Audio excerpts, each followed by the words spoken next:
It started as every normal sleepover should.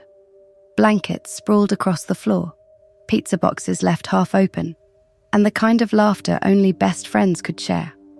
But when the clock struck 11 and the room dipped into silence between horror movie reruns, my friend leaned in close with a glint in her eye. "You want to hear something actually messed up?" she whispered. "There was this podcast.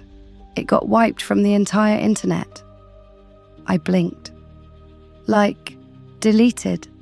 She nodded. "Completely. And I saved one episode. Only one."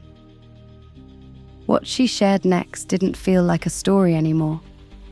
It felt like a confession. And once I heard it, I couldn't forget it. Have you ever felt unseen eyes watching you in the dark? Welcome to Nightfall Crypt, where shadows whisper, the unknown lingers, and every story is waiting for you to listen, if you dare. The podcast began innocently enough. A young man's voice, emotionless, hollow, recounting his sophomore year. He described himself as not right in the head, but it wasn't said with pity. It was matter of fact. "I was never like the others. I didn't care like they did," he said.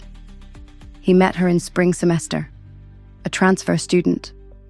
Reserved, barely speaking, her clothes always baggy, her hair often damp as if she'd been crying. But there was something about her that pulled him in, like two broken mirrors trying to reflect one another. "She told me she was suicidal," his voice crackled. "But she didn't want to die alone. She wanted someone to die with her." And he said yes. The next day, she led him to an old lake, abandoned, silent, and still. They walked the rotting pier as the wind hummed through dead trees. She asked if I was ready. I said yes. Holding hands, they stepped into the water. Cold, black, still. His eyes remained open. Hers were clenched shut. And that's when the change happened. As they drifted beneath the surface, the boy's narration took a turn.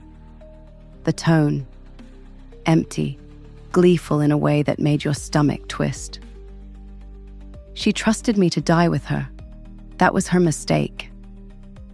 He said he felt something powerful rise in him, a desire to betray, to twist the knife of her vulnerability, to make her fear come true. He yanked his hand away. She panicked. Of course she did. She reached for him, grabbed his leg, tried to pull him back, or maybe just wanted to escape, to live. "I got up on the pier," he said. I held her head down. I didn't let go.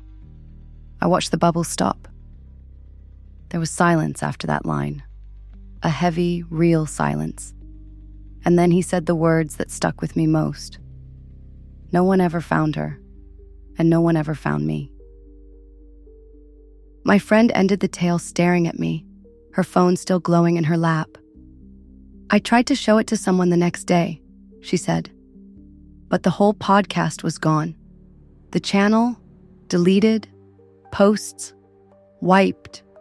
Every episode, scrubbed from existence, except this one. Somehow, my app let me save it offline." The worst part. The boy didn't sound proud. He didn't sound guilty. He just existed.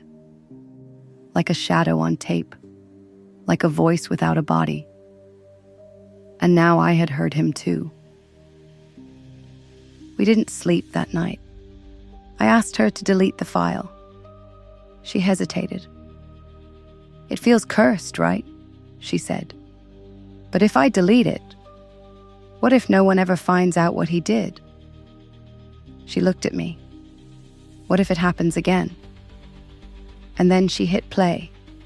Again. They say sound never really dies. That once it's spoken, it lives in the vibrations of the world forever.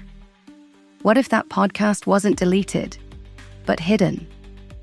What if that voice wants someone else to hear it? And what if, by listening, you've already let him in?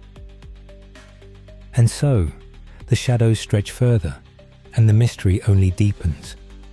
But this is far from the end. It's merely the beginning. What lingers beyond the door? Who is whispering your name? And what is that shifting in the corner of your eye? The answers await in the next chapter of these chilling tales. Subscribe to Nightfall Crypt and hit the notification bell, because the crypt's secrets are endless and the darkness never sleeps. Until next time, stay in the light if you can.